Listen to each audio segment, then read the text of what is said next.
Hello everyone, welcome to my channel. I hope everyone is having a wonderful day. Before starting the video, please go ahead and hit the subscribe button and give this Rick hints to chase Alexis murdered Kate's. As Rick and Elizabeth give a statement to the police, Sonny finds himself in hot water. Today on General Hospital, Lucky learns what Holly is up to. Joss fears for her mother, and Dante and Jordan get a lead on Isaiah's identity. All products and services featured are independently chosen by editors. However, Soaps.com may receive a commission on orders placed through its retail links, and the retailer may receive certain auditable data for accounting purposes. At the Quartermain mansion, Tracy, Ned, Brooke Lynn and Olivia lurk in the foyer while Lois gets her speech lesson. Eventually, the lesson concludes, and everyone enters the living room to check on Lois. She tells them, with no accent, that the lesson went well and was very enlightening. Everyone is shocked, and Olivia tells Robin to change her back. Lois says she's fine, and now she sounds like everyone on the news. Olivia tells Tracy that she's gone too far. Tracy offers to pay Robin double if she can fix Olivia too. Brooke Lynn asks if her mom likes the way she sounds. Lois says she is getting used to it. She says it's fun, and it's like she's playing a role. Brooke Lynn doesn't want her to feel she needs to do this because of that mom caller, and she loves her as she is. Breaking from her phony accent, Lois thanks her daughter. Meanwhile, Tracy tells Robin she's stunned by Laura's transformation. Robin says Lois is a very apt student, and she then begins to deconstruct Tracy's accent and background. Tracy is astonished at how good she is. Robin tells Lois she'll be in touch and departs. At the hospital, a CSI agent takes photos of Isaiah's tattoo as Sidwell's man lurks about. Dante arrives and lets Jordan know he found a cracked phone at the crime scene, and the prints match their John Doe. CSI is working on the phone now. The orderly continues to hover and tells someone on the phone he has to wait for Isaiah to be alone to act. In Isaiah's room, Dante tells Jordan they just got a serial number on the phone. It was registered in Nairobi, where Laura and Kevin just went. In a private office, Rick tells Liz they must let the police know what they saw. Liz says she's not sure what they saw, and maybe it was Alexis' phone she tossed and not a gun. Rick never thought he'd see the day she refused to do the right thing. Liz tells him that perhaps he doesn't know her anymore, but she knows Alexis wouldn't kill anyone. Liz also asks him to think about how Molly would feel about him having her mother arrested. He thinks Molly would want to know the truth, and he's an officer of the court and is obligated to report a crime. Liz says, "Give me a break." Liz tells Rick this is about sticking it to Alexis, and his reputation is toxic, which is why he needs her. He admits he doesn't like Alexis, and if she's so sure she didn't do anything wrong, then why not tell the truth and let Alexis prove it? At the PCPD, Dex is in his dress blues, having just graduated, and is also reporting for his first shift. He speaks with Chase when Anna approaches them about a break in the Jagger Cates case. Anna says in Port Charles, there are only about 109mm handguns, the kind used to kill Kates, and one is registered to Sonny. Dex thinks they should get to Sonny before he disposes of the gun if he hasn't already done so. At Sonny's, he tells Jason that one of his guns from his lockbox has been taken. He then pulls out another gun, which is his priority right now. This gun ties him to Jagger's murder, and he asks Jason to get rid of it. It's unregistered, and he also has the bullet shells for Jason to dispose of too. Jason asks if there were any witnesses. Sonny says Michael, but he covered for him, and Carly gave him an alibi. Jason says the missing gun is a problem, and Sonny says it's registered and legit, and could implicate him.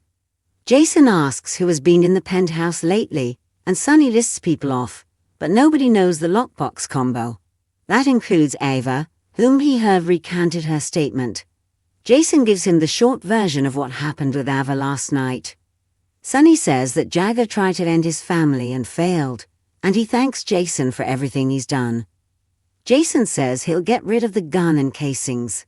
As Jason is about to leave, Anna, Dex, and another cop arrive. Anna has a warrant to search the premises for Sonny's weapons.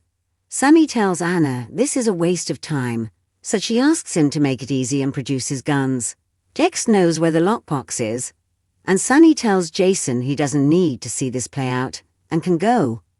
Before he can leave, Anna stops him. Anna assumes he and Sonny are working together again. Jason claims they are only partners in Corinthos Coffee as always.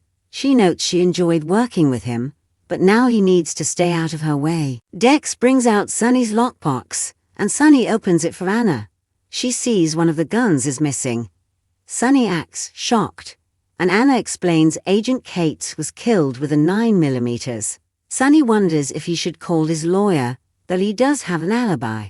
Anna has heard about his ex, and unless he can produce this gun, and they run tests on it, they can't disprove it wasn't involved in the murder.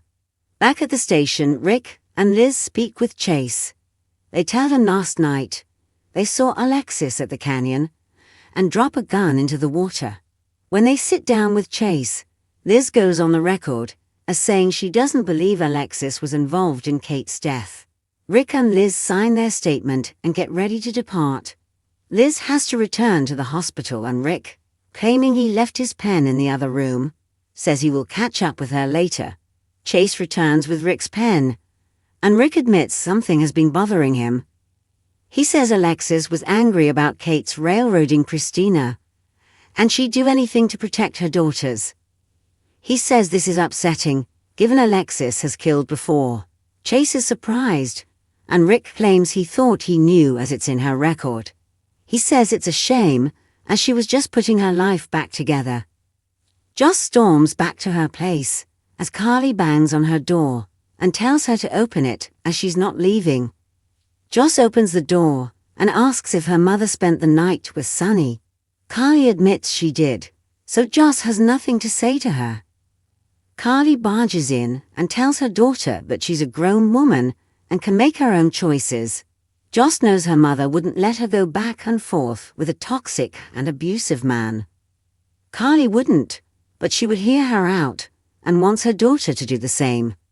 Carly asks why she was at Sonny's earlier. Joss tells her what she heard about her and Sonny and Tracy's bed and had to make sure it wasn't true. She asks how she could go back to Sonny. Carly explains that she and Sonny have been through a lot and that they have an unbreakable bond. But this was a one-time thing, and she's not getting back with him. Joss doesn't understand as Sonny is a dangerous man. He attacked Dex, and Jagger was killed last night. Carly knows as she was with Sonny when it happened. Joss is stunned and asks her mother if she slept with Sonny or gave him an alibi.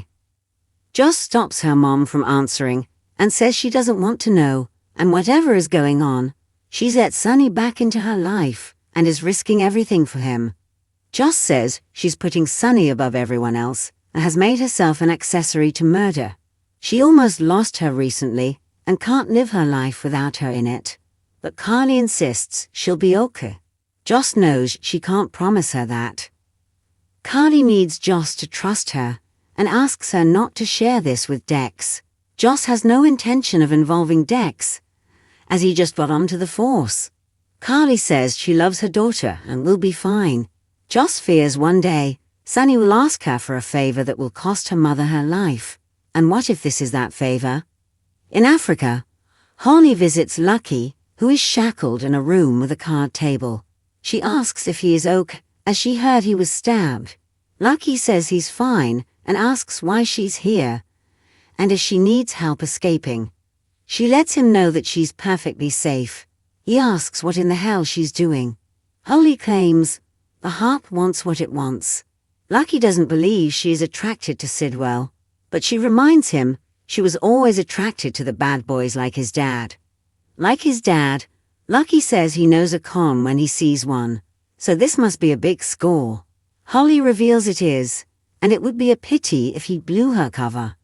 Holly says her plans should be completed by this evening, But Lucky assumes the clock is ticking with Isaiah's escape, as he has to have contacted the WSB by now. Holly asks how long it's been since he's been in Port Charles. Lucky admits it has been a while, and there is no shortage of problems in the world that must be solved. Holly assumes his family misses him, and he wonders if his mother sent her to guilt-trip him. Suddenly, they hear footsteps approaching. Sidwell enters, and Holly calls him darling. She says she wanted to test this one's poker skills after hearing about him. She has to prepare for their special night, and asks him to help her zip her dress. He says he'll be with her soon as he has to play a hand with Lucky, who needs to win his right to keep breathing. Sidwell gloats to Lucky that he hates to be the bearer of bad news, but his friend isn't going to be able to help him. Back in Port Charles, Sidwell's man enters Isaiah's room with a syringe. Next on General Hospital, Holly acts surprised when there is a mention of a diamond.